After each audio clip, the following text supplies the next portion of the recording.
Mapagpalang umaga po sa ating lahat. Ito na yung ating binhi. Yung ating punlaan. Pangatlong araw na siya.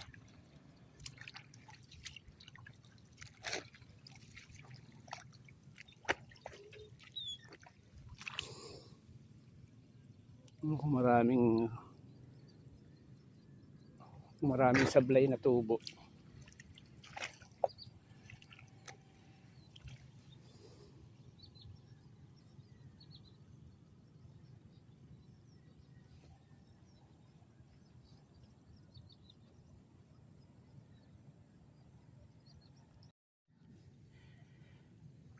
Ito yung ating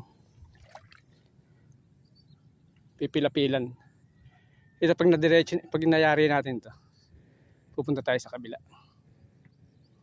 Yan. Yung isang diretso lang natin, titingnan natin kung gaano katagal natin pipila-pilan to.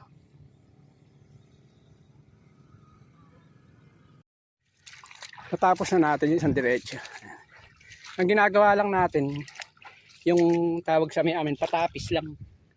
Ayan, yung gilid ang yung pinakagilid ang binabanatan ng gusto. Ayan, ganyan. Tsaka doon sa ibabaw, yung other side niya, hindi siya masyadong nakulapulan ng putik. Ang nilalagyan lang natin, yung itong sa may parting itaas to, papunta rin sa ibabaw ng pilapil. Para yung tubig niya, hindi siya aapaw. O halimbawa, lumalim ang tubig, hindi siya lalabas kasi mataas yung pagkakapilapil at saka patapis nga doon sa gilid. Hindi natin napuliduhan kasi mahirap din dakutin kasi hindi pa siya basag.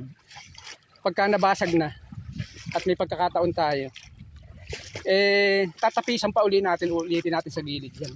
Sa ibabaw hindi na, puro gilid na ang isusunod natin. Hindi naka-isang pilapil na tayo. Kaya sa mga susunod na, babalik tayo mamayang hapon, titira ulit tayo ng isa.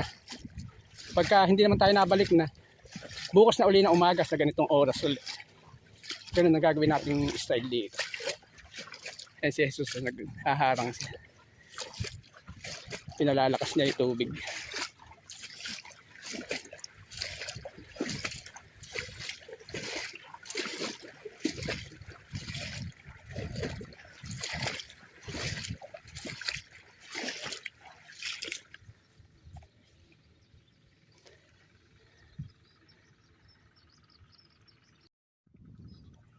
Ito yung ating punlaan dito sa Barangay San Juan.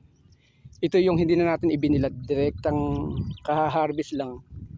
Sinabog na natin dito. Ganun yung style na ginagawa ng karamihan dito. Wala nang bilad-bilad. Ay, nagtatambak na rin sila Jomar.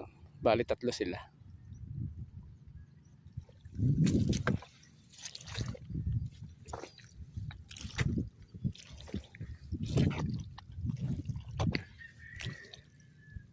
Pero parang okay naman mga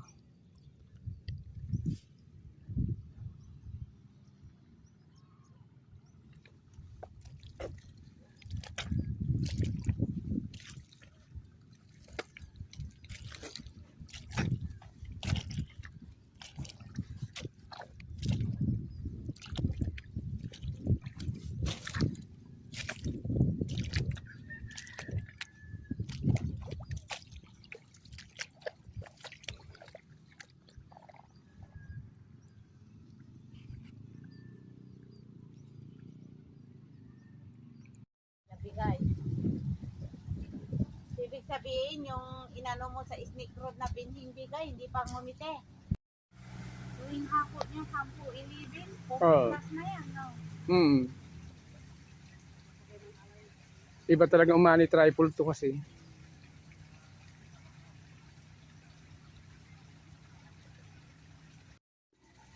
Huwag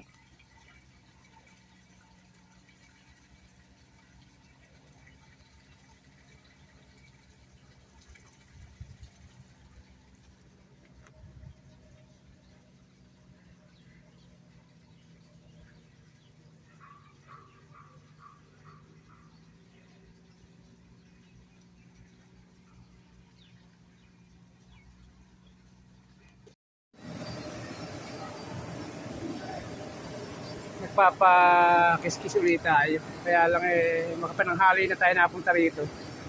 Kasi napakaraming kinikiskis. Baka magtagal na tayo rito.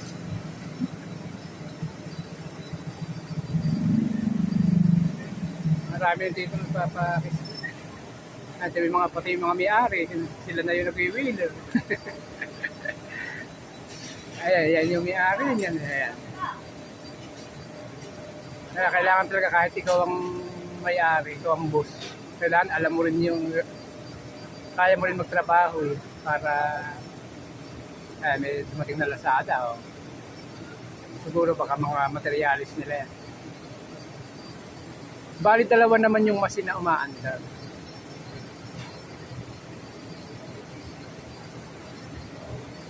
Malakas dito sa San Jacinto itong iskisa natin.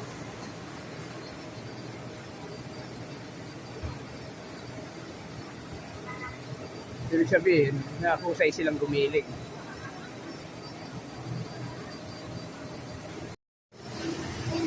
Sobra daming nagpapakiskis. Ayun yung atin. Pero malapit na rin yung atin.